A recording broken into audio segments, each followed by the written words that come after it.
Hey guys, welcome back to my channel. Today's video is another video on mandala art.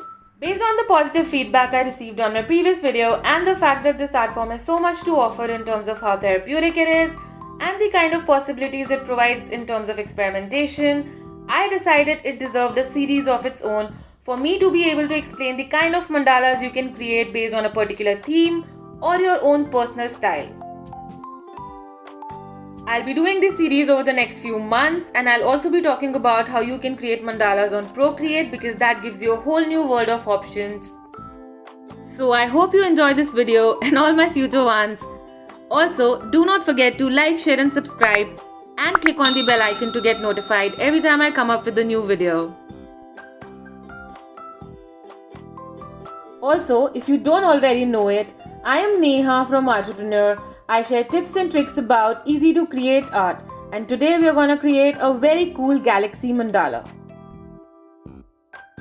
Before I show you how to create galaxy mandala, let us take a minute and talk about the supplies that you'll require. One thing to keep in mind here is that you don't need to use the exact same supplies that I have used.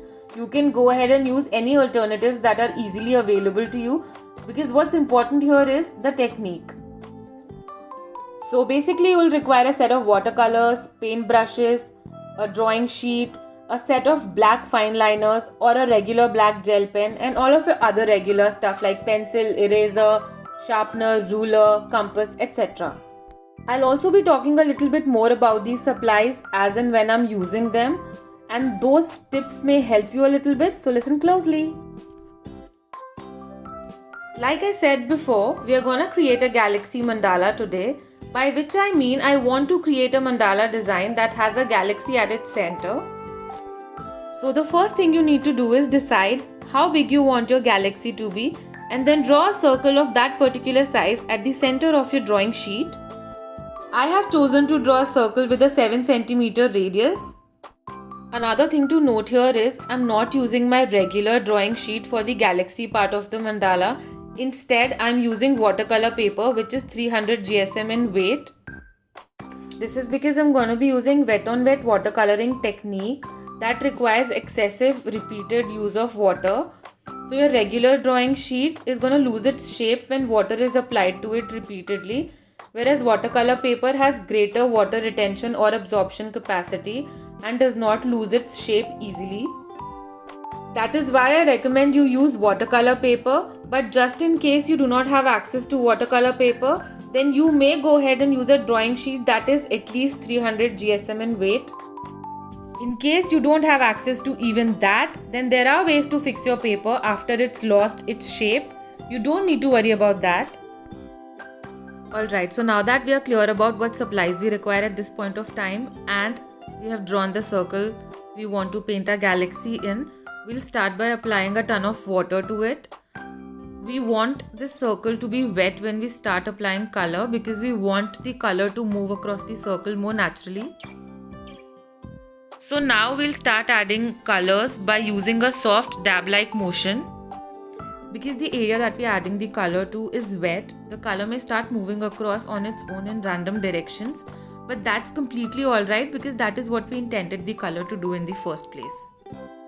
So basically my aim here is to create a rainbow galaxy, which means that I want my galaxy to look like a rainbow exploded at its center.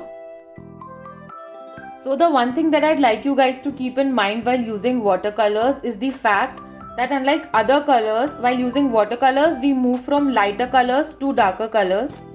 This is because while using any other kinds of paints, in order to achieve a lighter shade of any given color, you need to add white paint to that color. Whereas in watercolors, the white comes from the paper itself.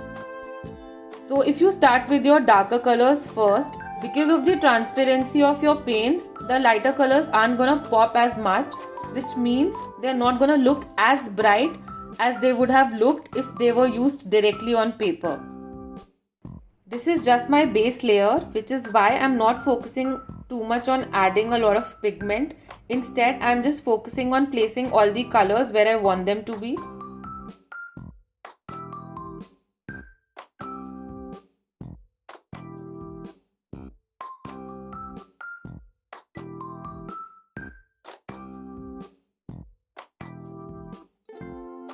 So now that our base layer has dried up completely and all the colors are perfectly frozen in place, I'm gonna go ahead and add another layer of water like we did at the very beginning before we had added any colors to the circle.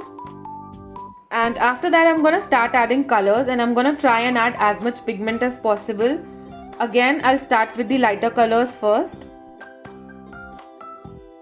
And after that I'm gonna start adding more pigment to my darker colors because I want them to pop as well.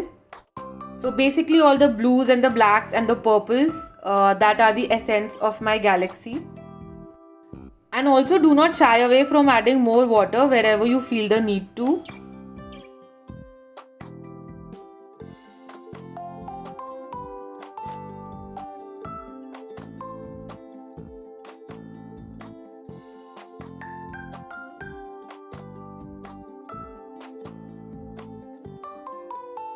So now that we have completed the galaxy part of the mandala, we'll go ahead and create a mandala grid. For detailed instructions on how to create a mandala grid that's been symmetrically divided into equally sized segments, I'd recommend that you watch my previous video, which I've linked here on the screen and in the description box below. So now that we have put a galaxy and a grid together, we can start with the mandala design. We are going to fill the first circle after the galaxy with semicircle petal shapes. You can also go ahead and add more intricate details inside these petals, but if you're not comfortable with smaller details yet, you can leave them as is. And then you can fill the blank spaces of the circle with a solid color.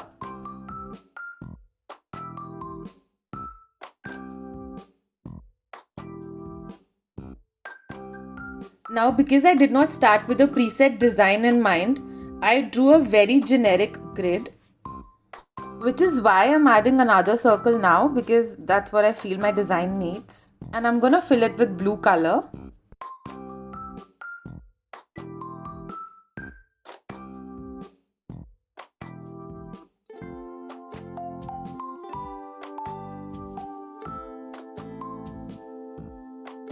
I am going to use the next two circles of my mandala grid to create one single layer of design. So for the first layer we use the semicircle petal shape, and for the second layer I plan to use the onion top tomb shape. And like I mentioned in my previous video, with every shape we can create a number of variations, and that is what I'm going to do with this one.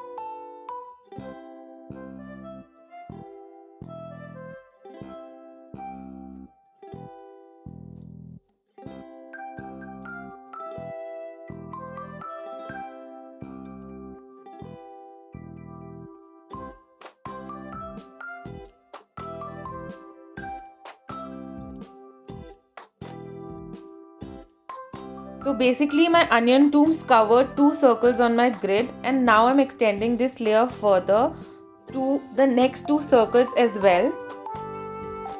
I'm adding these sunrise circles behind these onion tombs.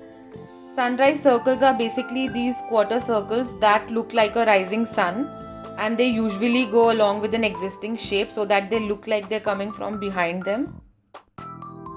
I'm gonna turn these sunrise circles into flowers. For this reason, I have added another circle right below my existing circle in the grid.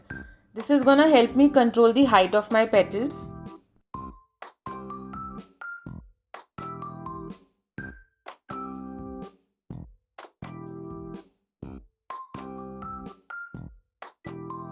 I'm now gonna outline both these circles above the flower, and then I'm gonna draw tiny circles inside them.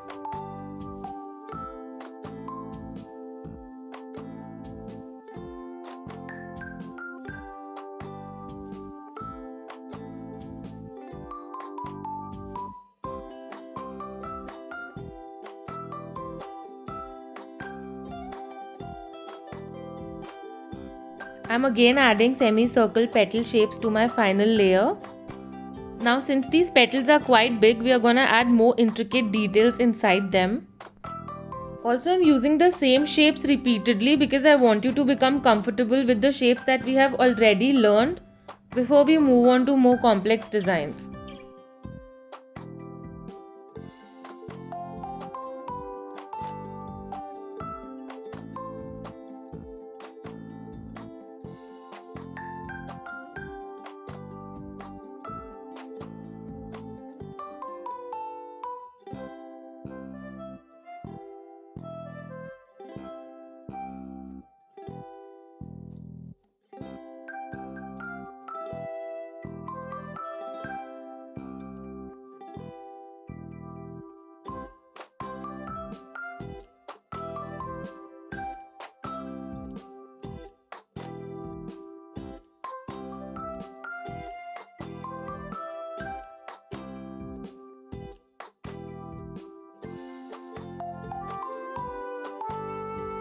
And now to conclude our mandala and our final layer, I'm adding these sunrise circles behind our petals.